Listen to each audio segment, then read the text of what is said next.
Welcome to Python class. और आज हम बात कर रहे हैं एक्सेप्शन हैंडलिंग की। राइट मीन्स जब आपका प्रोग्राम प्रॉपरली रन कर रहा होता है और बाय चांस आपके किसी बीच के स्टेटमेंट में कोई एरर आ जाता है तो तभी आपका जो प्रोग्राम है टर्मिनेट कर देता है और at the end it will give that error on this line. लेकिन हम ऐसा नहीं चाहते, हम चाहते हैं कि जिस लाइन में एरर आए उस एरर को हम हैंडल कर लें। ठीक है, for that we are giving exceptional handling part की उस एरर को how we handle them. Right, तो पहली चीज हमें देखनी है कि उन्हें हैंडल करने के लिए बहुत सारे तरीके होते हैं, बहुत सारे कीवर्ड्स हम यूज करते हैं, ट्राई एंड एक्सेप्ट यूज करते हैं, उनके बारे में बात करेंगे।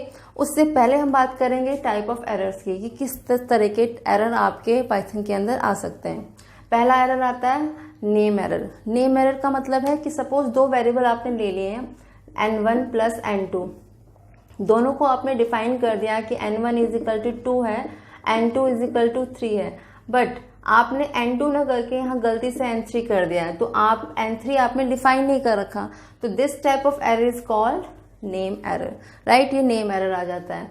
अब उसके बाद आती है वैल्यू की अब टाइप एरर। टाइप एरर का मतलब है कि सपोज आप दो वैल्यू को ऐड करा रहे हो लेकिन एक आपका गलती से स्ट्रिंग हो जाता है, एक आपका इंटीजर हो जाता है, तो ये दोनों वैल्यू आपके ऐड नहीं हो सकते हैं बिकॉज एक स्ट्रिंग टाइप है और एक इंटीजर टाइप है। राइट, तो that is called our type error.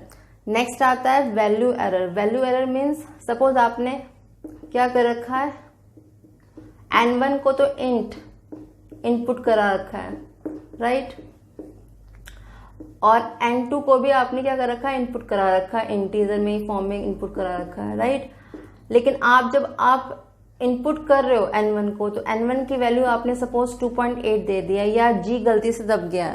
It means आपने इंटीजर क्या रखा है लेकिन आपने गलती से स्ट्रिंग या कोई और टाइप को प्रेस कर दिया। Eight that time that is called a value error. Right, अब नेक्स्ट आता है जीरो डिवीजन एरर। नाम से समझ में आ रहा है कि आप जीरो से डिवाइड नहीं कर सकते।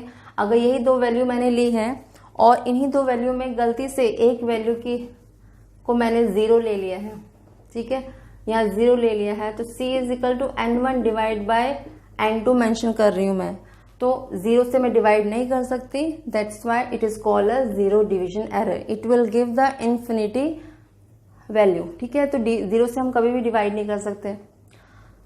की एरर। की एरर से आप समझ रहे हो कि इन योर डिक्शनरी अगर वो की वैल्यू नहीं अवेलेबल होती है then it will give a key error. जैसे मैंने एक D1 ले लिया है, 1 का 20 है, 2 का 30 है, और आप D1 की 4 की वैल्यू चाहते हो कि डिफाइन करना या प्रिंट करना चाहते हो। Right, eight that time 4 value तो कीवर्ड है ही नहीं, तो at that time it will show the key error. की एरर शो कर देगा। एट्रीब्यूट एरर कब शो करता है कि सपोज हम लिस्ट ले लेते हैं, लिस्ट अगर ब्लैंक लिस्ट लेनी है, लिस्ट लेनी है, तो आपको ऐसे मेंशन करना पड़ता है, बट गलती से आप लिस्ट डिफाइन ना करके इसे जीरो डिफाइन कर देते हो और इसे एज ए लिस्ट पूरे प्रोग्राम में बना रहे होते हो, तो at that time it will show the attribute error कि it is a variable not a list. Right, index. Index error आता है नेक्स्ट हमारा। इंडेक्स एरर क्या शो करता है? इंडेक्स एरर सेम डिक्शनरी की तरह हो गया है कि अगर आपकी लिस्ट या टपल के अंदर अगर हम लेते हैं लिस्ट 1 और उसके अंदर आप देते हो 1 2 3, तो आप अगर डिफाइन करते हो लिस्ट के अंदर कि लिस्ट आपको 4th इंडेक्स नंबर आपको डिफाइन करना है और वो 4th इंडेक्स नंबर यहाँ अवेलेबल नहीं है, at that time you are called index error.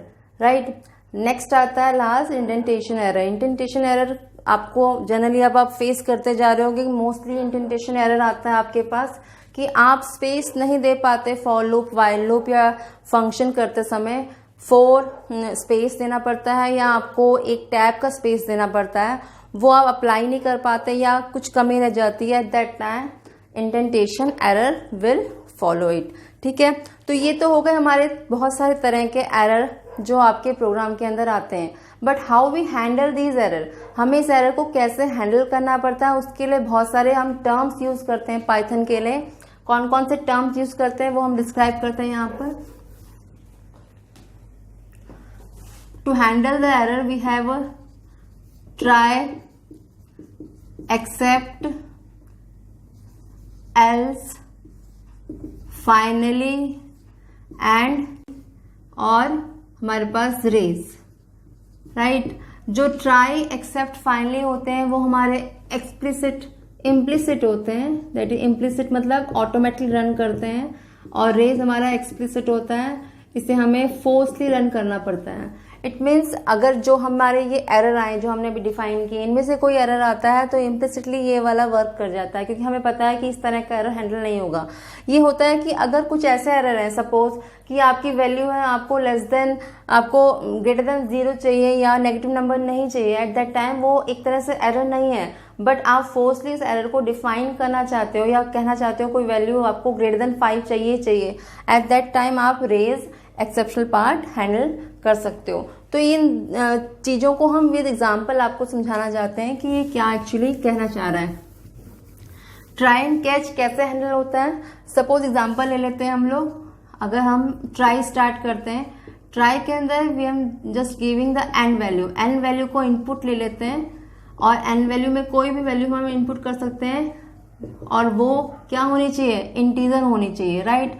N2 के अंदर हम एक और वैल्यू ले लेते हैं, इनपुट कर देते हैं उस वैल्यू को, that should be also integer type, right. अगर मैं C1 के अंदर N1 प्लस N2 कर रही हूँ, राइट, और यहाँ पर एक्सेप्शन हैंडलिंग में एक्सेप्ट डाल रही हूँ, like exception E as a E। Exception word कब डालते हैं हम लोग, जब हमें ये पता नहीं होता कि हमारा किस तरह का एरर आया है, हमें सपोज नाम नहीं पता कि किस तरह का एरर आ रहा है, तो at that time we are adding that thing, ठीक है।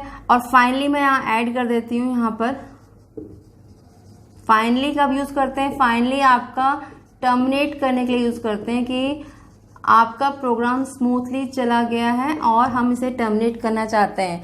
ये फाइनली जब हम यूज करते हैं तो ये रन होता ही होता है, either you are catching the error और आपका प्रोग्राम स्मूथली चल रहा है, तब भी ये लास्ट में प्रिंट होगा ही होगा। तो मैंने ये देखा है कि यहाँ पर 2 वैल्यू ले लिए N1 प्लस N2। सपोज यहाँ पर मैं N2 की जगह एरर 2.8 यहाँ पर इंटीजर डाल देती हूँ और यहाँ पर मैं फ्लोट डाल देती हूँ, तो वो ऑटोमेटिकली यहाँ पर एरर में शो कर देगा दिस टाइप ऑफ, क्योंकि हमने अभी कौन सा रखा है, एक ही एक्सेप्शन हैंडलिंग डाला है, एक्सेप्शन मतलब अगर मुझे नाम याद नहीं है तो using exceptional we can handle the error. और एज ई लगा के ई के अंदर वो क्या डिफाइन कर रहा है, ई एज ए ऑब्जेक्ट हो जाएगा कि किस टाइप का एरर वो शो कर रहा है, वो भी वो ई के अंदर आपको शो कर देगा। You just right it here error, आप एरर लिखना चाहते हो एरर भी लिख सकते हो और जस्ट ई को भी प्रिंट करा सकते हो। इनमें से भी कोई आप एरर यहाँ पर दिखा सकते हो, suppose C2 is equal to N1 divide by N2 लेना चाहते हो, तो यहाँ पर आप यूज कर सकते हो एक्सेप्ट 0 डिवीजन एरर कॉलन लगा के print number should not divide by 0, ठीक है, ये आपका एरर आ जाता है। तो सपोज C1 आपका स्मूथली रन कर रहा है, आप 1 और 0 ऐड आप नंबर दिया है, तो पहले वाले का आउटपुट तो टोटली 1 आ जाएगा क्योंकि ऐड कर पाओगे, लेकिन सेकंड नंबर में एरर आ जाएगा। बट वो एरर यहाँ भी हैंडल हो सकता था, लेकिन आपने प्रॉपरली 0 डिवीजन एरर शो किया है, तो it will go here and will print number should not divide by 0 और वो गुड बाय लास्ट में प्रिंट कर देगा। सेम वे में नेम एरर आप शो कर सकते हो, सपोज आप C3 के अंदर N1 प्लस N3 कर रहे हो, राइट, N3 वेरिएबल ऐसा ले रहे हो जो आपने डिफाइन नहीं कर रखा, तो और एक और एक्सेप्ट यहां डाल सकते हो, कौन सा आपका नेम एरर करके, and you can print it here number not defined, ठीक है, आप यहां लिख सकते हो कि नंबर हमारा डिफाइन नहीं है।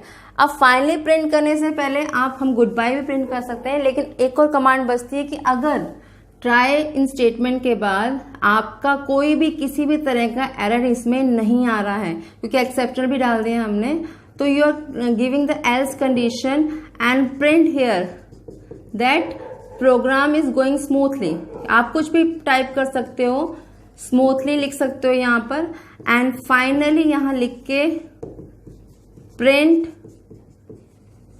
गुड बाय डाल सकते हो, राइट। इट मीन्स जब आपका कोई भी एरर नहीं आएगा तो they are not handle by this thing, तो लास्ट में फाइनली एग्जीक्यूट करेगा और स्मूथली और गुड बाय को प्रिंट करेगा। तो यू कैन अंडरस्टैंड ये एक्सेप्शनल पार्ट कब होते हैं, जब कोई एरर आता है, पर्टिकुलर चीज प्रिंट होती है, after then else part print होता है और फाइनली प्रिंट होता ही होता है इन योर एक्सेप्शन हैंडलिंग। तो होप यू अंडरस्टैंड कि अगर आपको एरर के नेम पता है तो आप एरर के नेम मेंशन कर सकते हो और उस टाइप का एरर पर्टिकुलर एरर में जाके जो आपने कमेंट दिया उसे प्रिंट कर सकता है। अदरवाइज अगर आपको नहीं याद है तो सिंपल एक्सेप्शनल एरर को भी आप शो कर सकते हो एंड लास्ट में फाइनली आप जरूर लिखियो, क्योंकि आप अगर वो लिखोगे तो आपको एट द एंड आइडिया हो जाएगा कि किस तरह से हमें प्रोग्राम को टर्मिनेट करना है, राइट। होप यू अंडरस्टैंड कि किस तरह से हमने प्रोग्राम बनाया है और किस तरह से हमने एक्सेप्शन हैंडलिंग को हैंडल किया है। Thank you.